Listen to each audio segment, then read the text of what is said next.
भारतीय चित्रपटसृष्टीमधला एक असा अभिनेता ज्यांच्या अभिनयाला आजही विद्यापीठासारखं मानलं जातं, ज्यांना जग ट्रॅजेडी किंग म्हणून ओळखतं.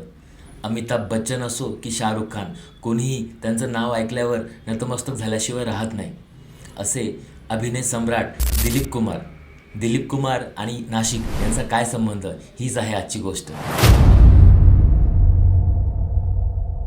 तर ही गोष्ट सुरू होते नाशिकच्या देवली कॅम्प येथे. 1940-41 दरम्यान पेशावरहून एक कुटुंब नाशिक येथे स्थायिक झालं. कुटुंब प्रमुख होते सरोवर खान. त्यांनी उदरनिर्वाहासाठी फळ विक्रीचा व्यवसाय सुरू केला. त्यांना 2 मुलं होती, एक नासिर खान आणि दुसरा युसुफ खान.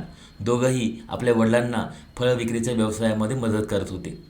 फळांच्या पेट्या उचलणं, ग्राहकांना फळं देणं आणि आपल्या वडिलांना व्यवसायामध्ये मदत करणं हेच त्यांचं रोजचं आयुष्य होतं. युसुफ खानला एक मित्र होता ज्याचं नाव होतं बदरुद्दीन काझी.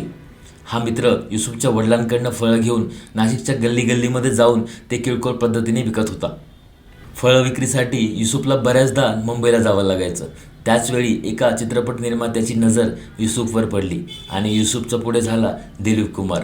पुढे दिलीप कुमार यांनी गंगा जमुना, नया दौर, मुगले आझम, देवदास अशा चित्रपटांमधून अभिनयाची एक नवी उंची गाठली. दिलीप कुमार यांच्याच मदतीनं त्यांचा जुना मित्र असलेला बदरुद्दीन काझी हा देखील चित्रपटसृष्टीमध्ये आला.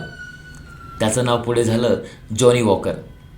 आपल्या अनोख्या विनोदी शैलीमुळे जॉनी वॉकर यांनी लवकरच चित्रपटसृष्टीमध्ये एक नवं नाव कमवलं.